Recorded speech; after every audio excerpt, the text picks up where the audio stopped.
नमस्कार, मैं हूं सच्चिदानंद वशिष्ठ। सज्जनों, हमारे सामने बार बार ये प्रश्न आते हैं। हर व्यक्ति पूछता है मुझे कौन सा रत्न पहनना चाहिए, कौन सा रत्न नहीं पहनना चाहिए। तो आज सोचा कि सभी राशि वालों के लिए मैं बताने का प्रयास करूंगा, लेकिन अब मैं मुख्यतः मिथुन लग्न और मिथुन राशि के लिए मैं बताना प्रारंभ कर रहा हूं। मिथुन का जो मालिक होता है वो बुध होता है। लग्न हमारा शरीर है, लग्न हमारा मस्तिष्क है। लग्न जो है हमारे लिए सबसे पूरी कुंडली में, पूरे अंगों में सबसे महत्वपूर्ण अंग और महत्वपूर्ण स्थान होता है। तो लग्न का मालिक है मिथुन लग्न के अंदर बुध, जो लग्न का भी मालिक है और चतुर्थ स्थान का भी मालिक है, और लग्ने सदा ही शुभ होता है। तो लग्न का जो रत्न है वो आपको पहनना चाहिए, अर्थात पन्ना आपको पहनना चाहिए।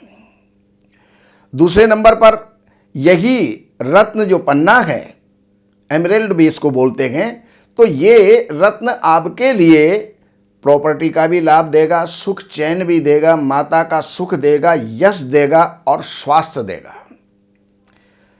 अच्छी बुद्धिमत्ता भी देगा, अर्थात बुद्धि कौशल से भी इससे प्राप्त होती है।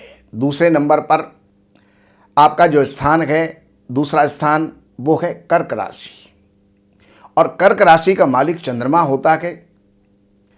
तो दूसरे स्थान का रत्न आप पहन सकते हैं, लेकिन इमरजेंसी में, कोई बहुत ही आवश्यकता है, बुद्धि बल की कमी है, तो आप जो है द्वितीय का रत्न धारण कर सकते हैं, अन्यथा नहीं। तृतीय स्थान का मालिक है आपके सूर्य। बुध जो है सूर्य का मित्र है, सम है, लेकिन यहां पर तृतीय होने के कारण सूर्य का रत्न नहीं पहना जा सकता, अर्थात माणिक्य नहीं पहना जा सकता। चतुर्थेश बुध स्वयं है, इसलिए पन्ना मैं पहले ही बोल चुका हूं। अब आपकी कुंडली में मिथुन राशि के अनुसार पंचमेश जो है आपका शुक्र है, वो पंचमेश भी है और व्ययश भी है। तो पंचम स्थान का मालिक शुक्र होता है, और शुक्र का जो रत्न होता है वो हीरा होता है।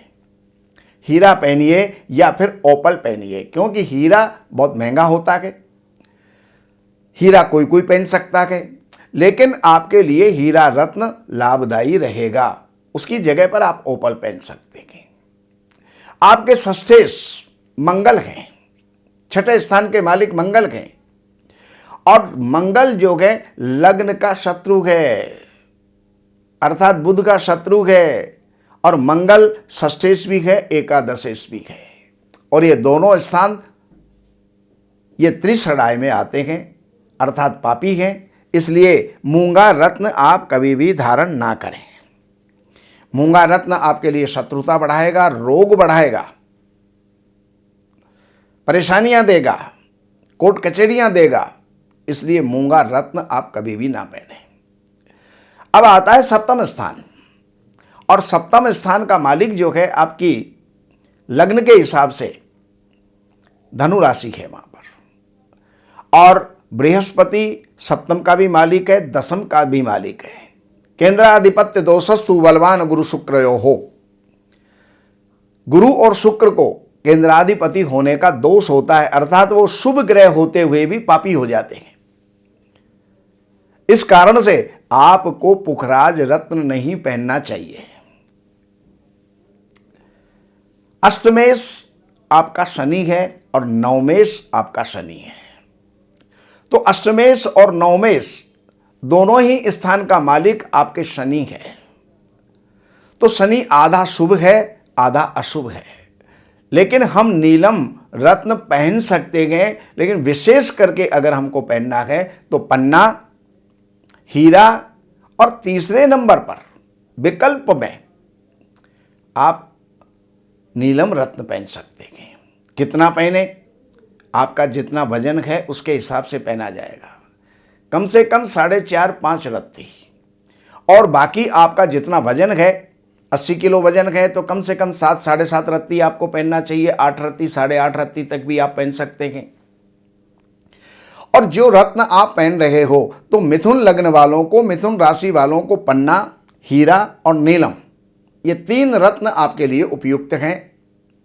इनकी प्राण प्रतिष्ठा करवा करके, प्राण प्रतिष्ठा में क्या होता है, 11,000 मंत्र जो भी आपके रत्न के हैं, अर्थात आपका जो है पन्ना है तो ब्राह्म ब्रीम ब्रोम से बुधाय नमः के 11,000 मंत्र।